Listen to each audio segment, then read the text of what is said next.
बिस्मिल्लाहिर्रहमानिर्रहीम, अस्सलाम वालेकुम। वीकेंड का स्टार्ट हुआ था हमारे पास और सुबह सुबह जो है वो हुसैन साहब उठ के बैठ जाते हैं, तो ज़ाहिर है उनके साथ मैं भी उठ जाती हूँ। तो सारा घर सो रहा था, मैंने सोचा कि कुछ काम जो है वो पहले ही कर लिया जाए। यानी अभी मेरा नाश्ता भी नहीं हुआ है, तो मैंने मूंग की दाल को भिगो के रख दिया है। और यहाँ पे इमली है, इसमें मैं थोड़ा सा पानी डाल के जो है इसे भिगो दूँगी, ताकि दोनों चीज़ें जो हैं वो अच्छी तरह से सॉफ़्ट हो जाएँ। इमली को तो हम आधे घंटे में इस्तेमाल कर लेंगे, और जो मूंग की दाल है ना, वो तकरीबन 6 से 8 घंटे तक के लिए आपने इसको भिगो के रखना है। और जी वीकेंड पे हमारे साथ बड़ा ही मज़ेदार किस्म का एक वकूआ हुआ। आई डोंट नो वो कितना मज़ेदार आपको लगेगा, लेकिन जब तक रात नहीं होती तब तक मैं और आप किचन में साथ साथ काम करते हैं, फिर रात में आप और मैं दोनों उस वकूए को दोबारा से एंजॉय करेंगे। तो जी यहाँ पे खजूर जो है उसको मैंने भिगो दिया है। अब तक मैंने ये नहीं बताया कि हो क्या रहा है। देखिए, रमज़ान की आमद है, जहाँ देखें लोग रोज़ों की तैयारियाँ कर रहे हैं। कुछ चीज़ें ऐसी हैं जिनको आपको तैयार करके रख लेना चाहिए, क्योंकि दौरान रमज़ान जो है ना, आपको किसी किस्म की इस तरह की मुश्किल नहीं पेश आएगी कि उफ़ चटनियाँ ख़त्म हो गई हैं। तो चटनी जो है वो आप हमेशा पहले से बना के रखें। इसको आप फ्रीज़ भी कर सकते हैं और 1 महीने तक के लिए आराम से फ्रिज में भी रख सकते हैं। तो इमली को भिगो के उसकी जो पल्प है वो मैंने फेंक दिया है, और उसका जो सारा रस है उसको अब हम पकाने लगे हैं। इसके साथ जो खजूरें हैं उन्हें मैंने पानी में इसलिए भिगो दिया था ताकि स्किन थोड़ी सी सॉफ्ट हो जाए। अगर आपके पास बहुत अच्छी खजूर है तो आप उसे मत भिगोइए। और यहाँ पे जो है वो मैं सारे मसाले डाल रही हूँ। इस चटनी में जो है वो सौंठ भी है, इस चटनी में जो है वो काला नमक भी है, अजवाइन भी है। ये हाजमे के लिए भी बहुत अच्छी है। लाज़मी तौर पे आप चटनियाँ जो हैं वो अभी से बना के जो है वो रेफ्रिजरेट कर लीजिए, क्योंकि ये काम बार बार करना बहुत मुश्किल है। वैसे तो खजूर बहुत अच्छी तरह से इसको मीठा कर देगी, लेकिन अगर आपको लगता है मिठास में कमी है, जैसे कि मुझे लगा, तो मैंने इसमें 1 टेबलस्पून चीनी डाल दी। आप चाहें तो इससे ज़्यादा भी डाल सकते हैं। अब आप देख लीजिए कि खजूर अच्छी तरह से गल गई है, बिल्कुल शामिल हो गई है पल्प के साथ। तो आपने थोड़ा सा फूड कलर डाल देना है, ये ऑप्शनल है। बाज़ लोग इसको बहुत डाइल्यूटेड बना के और फिर कॉर्नफ्लावर से इसको गाढ़ा करते हैं, उससे इसकी शेल्फ़ लाइफ बहुत कम हो जाती है। तो बेहतर यही है कि आप इसको इसी तरह से रहने दीजिए। इसमें थोड़ा सा फूड कलर डालें, थोड़ा सा पानी डालें, ब्लेंडर से ब्लेंड कर लीजिए और इसको छान लें, ताकि अगर किसी बच्चे को खजूर के छिलके से कोई प्रॉब्लम होती है या इमली के किसी छिलके से कोई मसला मसाइल होता है, तो वो सारे मसले दूर हो जाएं। अब इसको आपने बहुत गाढ़ा इसलिए नहीं करना क्योंकि ये ठंडे होने के बाद गाढ़ी होती है। तो आपकी मज़ेदार किस्म की इमली की चटनी तैयार है। यहाँ पे आप इसमें थोड़ा नमक चीनी ज़रा एडजस्ट करना चाहें तो कर सकते हैं। अब आ जाते हैं अपनी दूसरी रेसिपी की तरफ। मूंग की दाल को भीगे हुए कम से कम 6 से 8 घंटे हो गए हैं। हम अपना नाश्ता भी कर चुके हैं, हम अपना लंच भी कर चुके हैं। तो अब हम दोबारा किचन में वापस आए हैं। तो जी यहाँ पे जो है वो मूंग की दाल में से मैंने पानी निकाल लिया है। मूंग की दाल को एक दफ़ा मैं वॉश कर लूँगी, और ये जो पानी जिसमें इसको भिगोया हुआ था इसको हम डिस्कार्ड कर देंगे, इसे हम इस्तेमाल नहीं करेंगे। अब आपको मैं ये बताना फिर से भूल गई कि क्या बन रहा है। तो यहाँ पे बन रही है बहुत ज़बरदस्त किस्म की मूंग की दाल की चाट।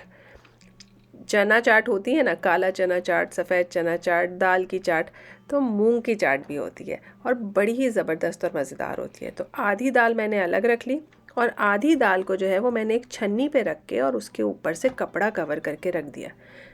ये दाल मैं इस्तेमाल करूँगी स्प्राउट्स बनाने के लिए। देख लीजिए कि किस तरह से मैंने रखा है। ये कपड़ा गीला है, मगर इसमें से पानी नुचड़ नहीं रहा। आपने गीला करके अच्छी तरह से कपड़े को निचोड़ लेना है और दाल के ऊपर ढक के इसको रख देना है। ठीक है, 24 घंटे बाद हम इस दाल को चेक करेंगे। अब जो दूसरी दाल हमने निकाली थी उसको जो है वो आप थोड़ा सा पानी डाल के उबाल लीजिए।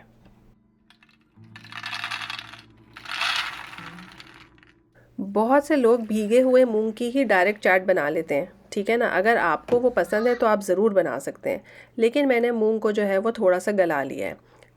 अब यहाँ पे मैं प्रेशर कुकर बिल्कुल नहीं इस्तेमाल कर रही हूँ। मूंग के ऊपर जो झाग आ रही है ना, उसको मैं साथ साथ निकाल दूँगी। दाल को आपने चेक कर लेना है। दाल बिल्कुल भी ऐसी सॉफ्ट ना हो कि बस वो हाथ लगाया और टूट गई। ऐसी होनी चाहिए कि जब आप उसे दबाएं तो वो बिल्कुल अच्छी तरह से गली हुई हो, बस, यानी खड़ी खड़ी ही होनी चाहिए। तो आपकी दाल तैयार है। अब आपने जो है वो 1 टेबलस्पून तेल डाला, उसके अंदर जो है वो थोड़ा सा ज़ीरा डाला। जैसे ही ज़ीरा कड़कड़ाने लगेगा, आपने इसके अंदर सारे मसाले डाल देने। मसाले बहुत बेसिक हैं। इसमें नमक है, इसमें चाट मसाला है, थोड़ा सा ज़ीरा है, लाल मिर्च है और धनिया पाउडर। मसाला जले नहीं तो उबली हुई दाल में अगर थोड़ा सा पानी बचा हुआ है तो वो इस स्टेज पे आप शामिल कर सकते हैं। ताकि मसाला बिल्कुल ना जले और अच्छी तरह से ज़रा इसकी भुनाई हो जाए और इसकी तमाम स्मेल निकल जाए। जब मसाला भुन जाए तो आपने उबली हुई दाल इसके अंदर शामिल कर देनी है और मीडियम टू हाई फ्लेम पे जो है वो इसको आपने अच्छी तरह से कुक कर लेना है।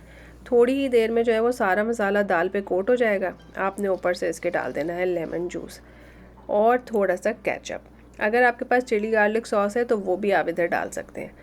इतनी कोई ज़बरदस्त और मज़ेदार किस्म की ये चाट तैयार होगी कि आप हैरान ही रह जाएंगे।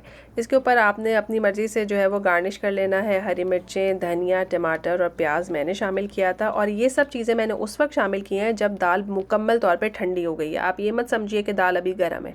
तो ठंडी दाल में जो है वो आपने ये सारे मसाले शामिल करके अच्छी तरह से मिक्स कर लेना है और उसके बाद जो है आपने इसको प्लेट में सर्व कर लेना है। अच्छा, सर्व करने के बाद जो है वो आप एज इट इज़ भी खा सकते हैं और अगर चाहें तो इसके ऊपर थोड़ी सी दही डालें और जो इमली की चटनी अभी हमने तैयार की थी वो इसके ऊपर डालें। थोड़ी सी ग्रीन चटनी डालें जो धनिया पुदीने की चटनी होती है। थोड़ा सा चाट मसाला डालें और इन्जॉय करें। यकीन माने आपको बहुत मज़ा आएगा। मेरी एक फ्रेंड ने हमारी चैटिंग ग्रुप पे जो है ना वो इसको शेयर किया कि आज मैंने मूंग की दाल की चाट बनाई थी। उससे पहले मैंने कभी मूंग की दाल की चाट नहीं बनाई थी। तो जैसे ही वो तस्वीर देखी तो मेरे अंदर तो इस कदर बेकरारी सी होने लगी कि मुझे आज ही इसको बना के खाना है। लेकिन बहरहाल इसको भिगो के रखना ज़रूरी था। तो मैंने नेक्स्ट डे ये चाट बनाई और फिर तस्वीर मैंने उनको भी शेयर की। मैंने कहा मुझे इतनी क्रेविंग हो रही थी इसको देख के।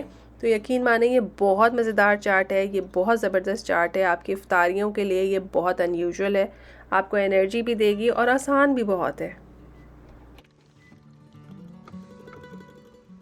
और जी मुझे पता है आप लोगों को बेसब्री से इंतज़ार होगा कि मैंने आपको क्या किस्सा सुनाना है। तो जी किस्सा ये सुनाना है कि हमारी जो साहिबज़ादी हैं वो अपने दोस्तों के साथ दिन में चली गईं उनके घर। अब अम्मा इतनी बेखबर कि उनको ये तो पता था कि शाम में स्टॉर्म है। हमने सोचा भाई स्टॉर्म तो आते ही रहते हैं, इतनी कौन सी बड़ी बात है। पता चला कि इतना ख़तरनाक स्टॉर्म है कि इसमें विजिबिलिटी ऑलमोस्ट ज़ीरो है। तो जी बच्ची चली तो गई लेकिन अब बच्ची को ले के तो आना था। तो मैंने अपने हज़रत से कहा कि जाइए जाके वापस लेकर आए। उन्होंने कहा चलो चलो कंपनी के लिए साथ चलो। अब मैं जो हूँ वो बिल्कुल स्लीपिंग सूट में थी और मुझे पता था कि बस अब मैंने घर आके सोना ही है। तो मैंने सिर्फ जैकेट पहनी और पता नहीं क्या मेरे जहन में आई कि मैंने स्नो बूट्स पहन के ऊपर से टोपी भी पहन ली, लेकिन नीचे मैंने कॉटन का बिल्कुल बारीक सूट पहना हुआ था। तो जी बस अब हम निकल पड़े और यहाँ पे आपको जहाँ भी ऐसा लगे कि कैमरा ब्लर है तो इसमें कैमरे का बिल्कुल कोई इशू नहीं है। यकीन माने इस कदर बर्फ़ गिर रही थी और इस कदर तेज़ हवाएं थी कि विजिबिलिटी वाकई ही ज़ीरो ही थी। यानी कि आपके करीब जो गाड़ी है सिर्फ उसकी लाइटें आप देख सकते थे और दूर दूर तक तो आपको कुछ नहीं पता चल रहा था कि कौन आ रहा है और कौन जा रहा है।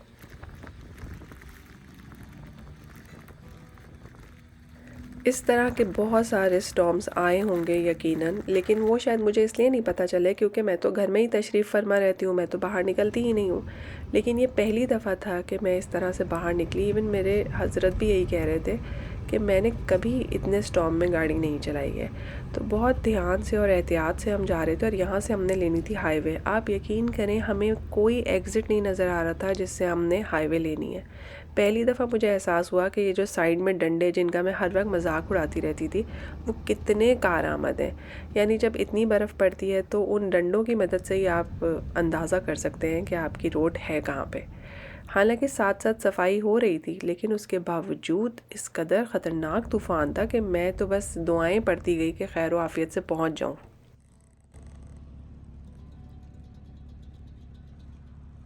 बाय द टाइम हम उनके घर के पास पहुँचे तो बर्फ़ में ना ज़रा कमी आ गई थी। यानी कि गिर तो रही थी मगर उसकी तेज़ी में काफ़ी कमी थी। तो बस मुझे ज़रा तसल्ली हुई कि अब हम खैर से बच्ची को उठाएंगे और घर को भागेंगे।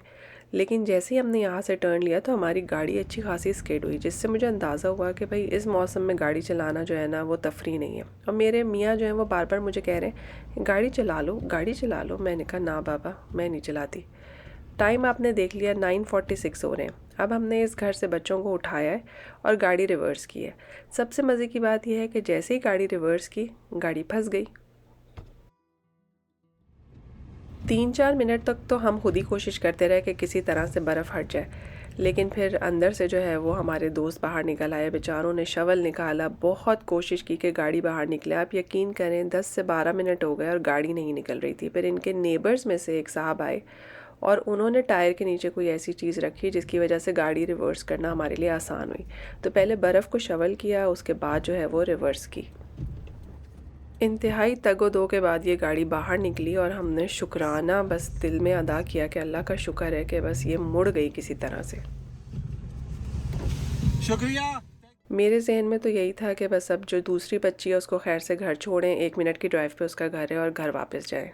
रास्ते में हमारे बच्चे के फ़ोन आ रहे हैं कि अम्मा पिज़्ज़ा लेकर आइएगा, और अम्मा के ज़हन में इतने मज़े-मज़े के ख़्याल आ रहे हैं, कितना सुहाना मौसम हो रहा है, अभी पिज़्ज़ा ख़रीदेंगे और पिज़्ज़ा ख़रीद के जाके आराम से बैठ के खाएँगे। और मैं इतना एडमायर कर रही हूँ बर्फ़बारी को कि मैं आपको बता नहीं सकती। बहुत एन्जॉय कर रही थी इस वक्त में। तो जी ये जो सड़क थी ना, ये आगे से राउंड अबाउट से टर्न लेकर वापस आती है। यहाँ पे सड़क पे रिवर्स करना तो पॉसिबल नहीं था, तो हमने सोचा कि हम राउंड अबाउट की तरफ जाते हैं, और शायद वही सबसे बड़ी हमारी गलती थी। ज़बरदस्त किस्म की बिजली कड़क रही थी, और जब हम राउंड अबाउट पे पहुँचे तो हमारी गाड़ी अगेन फंस गई, क्योंकि वहाँ पे बिल्कुल स्नो नहीं साफ़ हुई हुई थी और हम कम से कम 15 मिनट तक वहीं रहे। तकरीबन 15 मिनट तक मैं और मेरे हस्बैंड कोशिश करते रहे कि शवल करके गाड़ी को किसी तरह से निकाल ले। टर्न बाय टर्न हम शवल करते थे, लेकिन नहीं हिली भाई गाड़ी। तो सामने वाले घर के साहब जो हैं वो अपना ड्राइववे शवल करने आए हुए थे, उस पर से बर्फ़ हटा रहे थे। वो बेचारे जल्दी जल्दी आ गए। उन्होंने सोचा होगा हाँ ये बेचारी खातून क्या कुर्ता शलवार पहनी हुई हैं और शवल कर रही हैं। तो बस बेचारों ने बहुत हमारी हेल्प की। इनके बच्चे भी आ गए, इनके पड़ोसी भी आ गए। तकरीबन 7-8 लोग जो हैं वो इस वक्त बर्फ़ हटाने में मसरूफ़ हैं। एक बहुत बुज़ुर्ग थे, वो अपना स्नो शवल लेकर आ गए। बेचारे मशीन चला चला के कोशिश करते रहे कि बर्फ़ निकले, लेकिन मैं आपको क्या बताऊं कि हमें तकरीबन 40-45 मिनट्स लगे अपनी गाड़ी को बाहर निकालने में, क्योंकि जितनी बर्फ़ हम साफ़ करते थे उतनी ही बर्फ़ ऊपर से गिर भी रही थी। तो अल्हम्दुलिल्लाह अल्हम्दुलिल्लाह, अल्लाह ताला मुश्किल देते हैं तो साथ में आसानी भी देते हैं। ये सारे लोग अनजान बेगाने लोग थे और इतने मददगार बने कि मेरे दिल से इनके लिए अभी तक दुआ निकल रही है। मौसम थोड़ा बेहतर हो जाए इंशाल्लाह इन सब के घर जाके मैं इन्हें कोई ना कोई गिफ्ट देकर आऊँगी इंशाल्लाह ताला। और जी टाइम देख लीजिए, 11:11 पे हमारी गाड़ी यहाँ से निकली। पिज़्ज़ा विज़्ज़ा तो हम सब भूल गए, सर पे पाँव रखे और ये दौड़ लगाई कि सीधा हम घर जाके पहुँचे।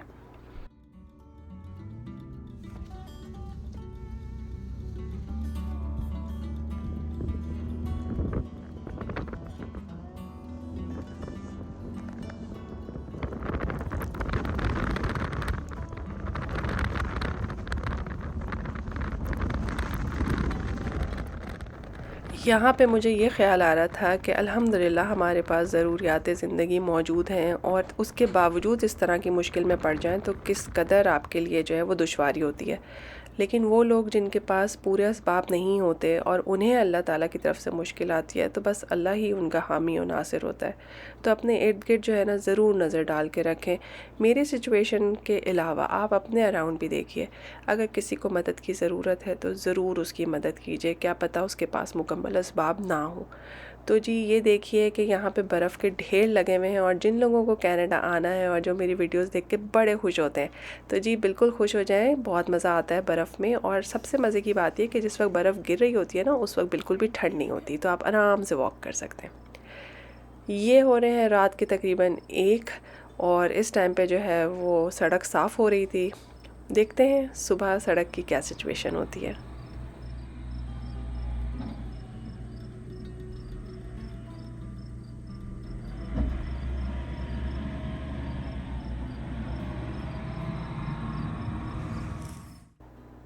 और जी ये है हमारी सुबह, और आप देख लीजिए कि क्या बर्फ़ के पहाड़ लगे हुए हैं। और मैं घर से बाहर निकल के चेक कर रही थी कि क्या सिचुएशन है, तो अल्हम्दुलिल्लाह हमारा वॉकवे तो बिल्कुल साफ़ कर दिया था। लेकिन मैं देख रही थी कि हमारे घर के सामने कुछ स्टूडेंट्स रहते हैं, वो शायद पूरी रात घर से बाहर नहीं निकले। वो बच्चे इतना परेशान हो रहे थे शवल करते हुए, बहुत मुझे उन पर तरस आया।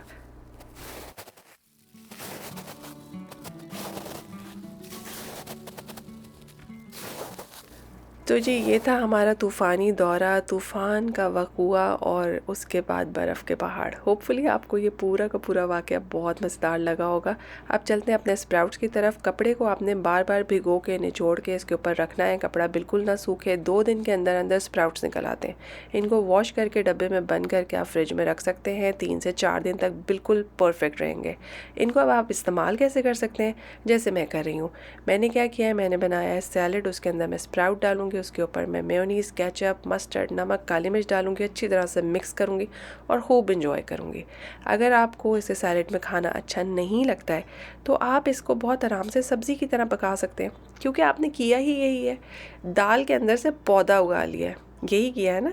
तो दाल के अंदर से जब पौधा निकल आया है तो उसको पौधे की तरह पका लीजिए। टमाटर प्याज का मसाला बनाएं और इसकी ज़बरदस्ती सब्ज़ी बनाएं और ख़ूब इंजॉय करें। तो जी मैंने बनाया था सैलड, खा के बहुत मज़ा आया। और व्लॉग के एंड में हमेशा की तरह एक ही बात, दूसरों को आसानियाँ दीजिए, अल्लाह ताला आपको गैब से आसानी देंगे। और चैनल को लाइक और सब्सक्राइब करना बिल्कुल ना भूलें। इंस्टाग्राम पे फॉलो करना मस्ट है, प्लीज़ वहाँ पर आइए, मुझे डीएम कीजिए, वहाँ पे मुझे आंसर करना बहुत आसान होता है। फिर मिलेंगे एक नए व्लॉग में। अल्लाह हाफिज़।